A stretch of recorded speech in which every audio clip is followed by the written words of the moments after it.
Welcome to value. So ప్రస్తుతం మనతోటి YouTube global star Kumar వచ్చేసాడు. ఒక స్మాల్ చిట్ చాట్ చేసేద్దాం. So hi Kumar. Hello hi. ఏంటి అందరి మీద కౌంటర్లు వేస్తున్నావు, నా మీద కూడా ఇష్టం వచ్చినట్టు కౌంటర్లు వేస్తున్నావు, మెత్తదనం అంటున్నావు, గట్టిదనం అంటున్నావు, ఎందుకు ఇలా ఓవర్ యాక్టింగ్గా మాట్లాడుతున్నావు సోషల్ మీడియా ముందుకు వచ్చి? నేను నీ మీద కౌంటరు, ఇంకా ఎవరి మీద అన్న డైలాగులు. నేను సినిమాకి 50 లక్షలు వచ్చేస్తాయా? ఉండు ఆగు 50 లక్షల కోట్లు. అదే అడిగేటప్పుడు జాగ్రత్త అడుగు. నేను 50 లక్షలు ఎందుకు అంత ఓవర్ యాక్టింగ్ అవసరం అంటావా సినిమా ప్రమోషన్స్ కి? నువ్వు ఫేమస్ అవ్వడానికి ఇదంతా చేస్తున్నావా? ప్రతి ఇంటర్వ్యూలో నీలాంటి వాడు ఎవడో కూడా తలక మార్చినోడు అడగతాడు. నీలాంటి తలక మార్చినాలు కూడా చాలా మంది నాకు తగిలారులే కానీ అన్న నేను చెప్పేది చెప్పు. నేను ఫేమస్ అవడానికేనా లేకపోతే వేరే కాంట్రవర్సీ కావాలని ఏదన్నా ప్రోగ్రామ్ కూడా నువ్వు ఫ్యూచర్ లో ఏమన్నా ప్లాన్ చేస్తున్నావా? ప్రశాంత్ అసలు మాట్లాడే చెప్పు.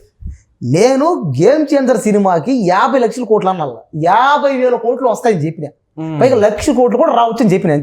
అంతేగాని నేనేదో ట్రోల్ అయిపోవాలని నిన్ను తిట్టో ఇంకోని తిట్టో నేనేం ఫేమస్ అవ్వాలి నాకేం లేదు. నేను అభిమానంతో మాట్లాడుతున్నా.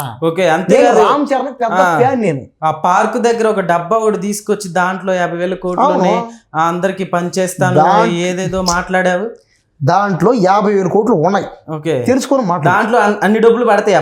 కాదు, ఎలా పడతాయి? అయ్యి అమెరికన్ డాలర్లు, అవి ఇండియా కాదు. ఇండియా వాళ్ళకి వాడుకోవడానికి పనికొస్తాయా? ఆపు చెప్తా. జనాలను పిచ్చోళ్ళని చేయడానికా లేకపోతే నువ్వే అట్లా కావాలని పిచ్చి పిచ్చికి చేస్తున్నావా? నీకు మాట్లాడుతుంది నాకు పిచ్చి ఎంత పడుతుందో నాకు తెలుసు కానీ 50,000 డబ్బులు ఒకేలా అమెరికా డాలర్లు ఇక్కడ తీసుకొచ్చి ఎవరికి పంచుదామని. కాసేపు ఆపుతావా?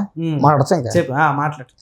అమెరికన్ డాలర్లో నేనే ఇండియాలోకి ట్రాన్స్లేట్ చేసి ట్రాన్స్ఫర్ చేసి తర్వాత ఇస్తా. అది కూడా అందరికి ఇవ్వను. అందరికి ఇచ్చి అందరు తీసుకొని నువ్వు మళ్ళీ ట్రాన్స్ఫర్ చేసి ఆగు బంగారం. ఎందుకు బంగారం నీకంత? చెప్పు కాసేపు ఆగన్నయ్య. బంగారం లాంటి అన్నావు నువ్వు అట్లా మాట్లాడుకో. మెంటల్ అనుకుంటా నీకు అట్లా మారుతుంది. చెప్పేది first mental. Cool down relax. నేను అమెరికన్ డాలర్ని ఐటీని ట్రాన్స్ఫార్మ్ చేసి లేనోడికి, పరిస్థితి బాగాలేనోడికి ఎవరైనా audio function, game changer cinema audio function రేపే ఉంది, దానికి ఎవడైనా బావాలంటే ఓడికి లేనోడికి ఇద్దామని పెట్టా. అదే విధంగా గేమ్ చేంజర్ సినిమాకి ఎవడైనా పేదోడి పరిస్థితి బాగాలేడు పాపం ఎవడైనా వచ్చి అడిగితే ఓడికి ఇద్దామని పెట్టినా. 50,000 కోట్లు. అది ఎంత పెద్ద డబ్బా? ఇది ఇంత పెద్ద డబ్బా కోట్లు అంట. దాంట్లో 50,000 కోట్లు 3 మనుషులు మోయాలి ఆ డబ్బాని. చెప్పారు అమెరికా డాలర్లు ఇక్కడ తీసుకొచ్చి అందరికి పంచి తర్వాత ఇస్తాడంట. దానికి వేరే టీం ఉంది, తెలుసుకొని మాట్లాడు. మెంటల్ ఎక్కిందని నాకు చెప్తున్నాడు. సో మీరైతే ఖచ్చితంగా కామెంట్ చేయండి ఎవరికి మెంటల్ ఎక్కిందో. సో అయితే సరే, మరి ఆ 50,000 కోట్లు ఎంత మందికి పంచుదాం, ఎలాంటి వారికి పంచుదాం అనుకుంటున్నాం? మరి చెప్పాను కదా సార్. ఎందుకు సార్ ఆ 50,000 కోట్లు పరిస్థితి బాగాలేని వాళ్ళకి మాత్రమే. నీలాంటి వాడికి మాత్రం నేను పంచను. నీ పరిస్థితి అంత బాగుంది.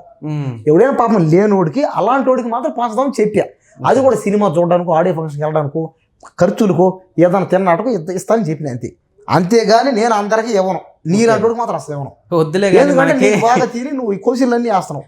మనకి అడ్డమైన క్వశ్చన్లన్నీ వేస్తున్నావు. మనకు అన్ని ఉన్నాయిలే కానీ అన్ని బాగానే ఉన్నాయి, అర్థం అవుతుంది. అందుకే మాట్లాడుతున్నావు. అయితే ఇప్పుడు మొత్తానికి ఇట్లా ఎందుకు మాట్లాడుతున్నావు ఇలా? నేను అభిమానంతో మాట్లాడా. 50,000 కోట్లు రాకపోతే 50,000 కోట్లు నేను నీకు 4 రోజులు ఇస్తున్నా టైం. నీకు 4 రోజులు టైం ఇస్తున్నా.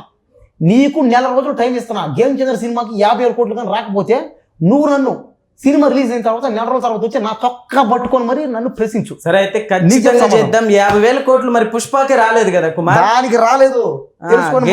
వచ్చిందంట. నీ యాంకర్ అంతా తలకాయ 50,000 కోట్లు ఎందుకు రాదు తెలుసా నీకు? ఎవరైనా ఆయన ఒక గ్లోబల్ స్టార్, ఆయన ఒక గ్లోబల్ స్టార్. గ్లోబల్ స్టార్ లాంటి స్టార్ ఈ భూమి మీద ఎవరు ఉన్నారా? నువ్వు icon star, style star, power star, mega star, ఎంతమంది స్టార్, సూపర్ స్టార్ ఎంతమంది ఉన్నారు? కానీ గ్లోబల్ స్టార్ మాత్రం ఎవరు లేరు. గుర్తు పెట్టుకో. చైనా పో, అమెరికా పో, రష్యా పో, జపాన్ పో, ఆస్ట్రేలియా పో, స్విట్జర్లాండ్, ఎక్కడికైనా పో, ఎక్కడ ఇలాంటి గ్లోబల్ స్టార్ లేడు. ఉండేది ఒకే ఒక గ్లోబల్ స్టార్. నీకు నువ్వు కానీ కావాలని ట్రోల్స్ చేయించుకుంటున్నావా? అది నీలాంటోడు అంటాడట. కృష్ణకాంత్ పార్క్ దగ్గరికి వెళ్ళి మాట్లాడడం, బయట సేవడు, ఇదంతా అంటే సోషల్ మీడియాలో ఫేమస్ అయిపోదామని. నేను కోపం తెప్పియద్దు. నేను చాలా కూల్గా మాట్లాడతాను. అందరికి వస్తుంది కోపం, కానీ వస్తుందిలే మాకు తెలుసు. నువ్వేం చెప్పలేవు మాకు. నేను చెప్పేది ఏంటంటే నేను పొగులంతా ఏదో పనికి వెళ్తా. ఖాళీగా ఉన్నావు, నీలా ఖాళీగా ఉన్నావు. నేను ఖాళీగా ఉంటే స్టూడియోలో ఎందుకు కూర్చుంటాను కుమార్? నేను పొగులంతా ఏదో పనికి వెళ్ళి సాయంత్రం సరదాగా గడపడానికి పార్క్ వెళ్తా, 10 మందితో ఆనందంగా పంచుకొని మాట్లాడదామని. పొగులంతా ఎంత కష్టపడ్డా సాయంత్రం మన వాళ్ళతో మాట్లాడుకుంటే హాయిగా ఉంటుంది, గుర్తుపెట్టుకో. అందుకని నేను పోతా. అక్కడ పోయిన తర్వాత ఎవరో ఒకరు మీరు అంటూ అడుగుతారు, ఆ రిపోర్టర్ ఏందయ్యా సినిమా అని. అప్పుడు చెప్పిరా, అవునయ్యా ఈ సినిమా బాగా ఆడుతుంది. అంతేకాదు ముందు వీడియోలో అసభ్యకరంగా అమ్మాయిల శృంగారం, బిగ్ బాస్ లో కూడా నాకు శృంగారం కావాలి, శృంగారం చూపించట్లేదు సరిగ్గా కానీ కామెంట్స్ కూడా మాట్లాడినట్టున్నావు. ఏదో చూపించి నన్ను నిలదీసాడు. అవన్నీ ఫేక్ మాటలు. ఆ వీడియో అంటే ఆల్రెడీ అప్లోడ్ అయ్యి కిందకి ఎప్పుడో వెళ్ళిపోయి ఉండదు ఆ వీడియో, చూపించలేం కానీ. అదే నువ్వు అనుకుంటావు, నువ్వు ఎన్నైనా చెప్తావు. మొత్తానికి ఇదైతే ఫేమస్ అవటానికి అయితే కాదంటావు. చెప్పేవాడు ఎన్నైనా చెప్తాడు, నీళ్ళంటాడు. నువ్వేమంటావు ఇప్పుడు? చెప్పేవాడు నేను చెప్పట్లా, అడిగేవాడిని నేను, నువ్వే చెప్తున్నావు. అదే అడిగేవాడు, నువ్వే చెప్తున్నావు. అడిగేవాడు అంతే. అడిగేవాడు కూడా చెప్పేవాడే కదా. ఇప్పుడు నువ్వేమని చెప్పి అడిగేవాడు చెప్పేవాడు ఎలా గురించి చాలా బ్యాడ్ గా మాట్లాడు. నువ్వు చెప్పడానికి వచ్చావు, నేను అడగడానికి కూర్చున్నాను ఇక్కడ. అది తెలుసు నాకు. ఏదో నీ మీద చెప్పడానికి వచ్చింది నువ్వే. ఏదో పాపం అతను ఏదో పిలిచాడు పాపం. ఎవరు అతను? ఏదో పాపం అతను రామ్ చరణ్ ఫ్యాన్ అయ్యా నువ్వు. అది కాదు టాపిక్. మా ఛానల్లో చెప్పోయా సినిమా గురించి అన్నాడు. అది కాదు టాపిక్, ఇంకేంది వేరే టాపిక్ కదా మనం మాట్లాడు. ఏ టాపిక్? సో అయితే ఫైనల్ గా సోషల్ మీడియాలో నువ్వు ఇలా మాట్లాడడానికి ఏంటి రీజన్? నేను సోషల్ మీడియాలో ఏమి రీజన్ లేదు, నేను ఉండడం ఇంతే. Bigg Boss next Bigg Boss కి పోతాను, హాలీవుడ్ కి పోతాను, తమిళ బిగ్ బాస్ పోతాను, మలయాళం మరాఠీ బిగ్ బాస్ పోతాను, తమిళ నా ఇష్టం వచ్చిన దగ్గర పోతాను. నీకెందుకు పోతా? ఏంది ఇప్పుడు నేను హీరో మీడియా ముందుకు వచ్చావు కదా, కామన్ మ్యాన్ అంటే మీడియా ముందుకు వచ్చావు కదా, ఫ్రస్ట్రేషన్ ఏంటి, టాలెంట్ ఏంటి బయటికి తీద్దామని చెప్పి పిలిపించడం జరిగింది అనమాట.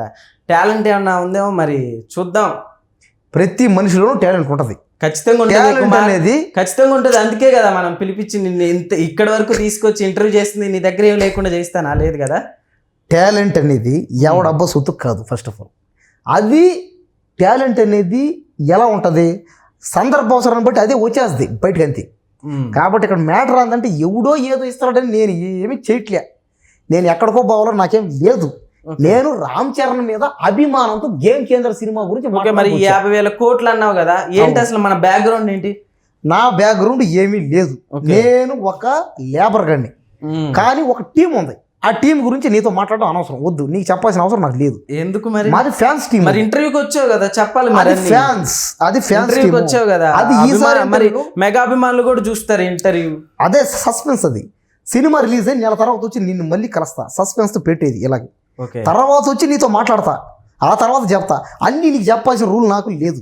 ఓకే, ఏమి చెప్పాలి రూల్ లేనప్పుడు ఎందుకు వచ్చావు మరి? చెప్పాను కదా, కానీ సస్పెన్స్ లో పెట్టి వచ్చావు మరి. అదేంటంటే అదొక పెద్ద దాని వెనక చాలా మంది అయితే ఉండరు, చాలా మంది కష్టం ఉంది దాని వెనక. అది చెప్పి నేను వాళ్ళ పాపం బాధ పెట్టలేను. సరే అయితే మరి 50,000 కోట్లు కలెక్ట్ చేసినప్పుడు మళ్ళీ ఇంటర్వ్యూ కంటిన్యూ చేద్దాం. 100% వస్తా, నీ దగ్గరకు వస్తా, నీతోనే మాట్లాడతా. సినిమాకి రాకపోతే నువ్వు నన్ను గల్లా పట్టుకోడు, నీ చెప్పుతో నువ్వు నన్ను కొట్టు. ఓకే, నీ పాత చెప్పుతో నువ్వు కోటి. ఓకేనా? రాకపోతే అడుగు. పార్ట్ 2 కంటిన్యూ చూద్దాం. సో ఇది part 1. So let's watch it.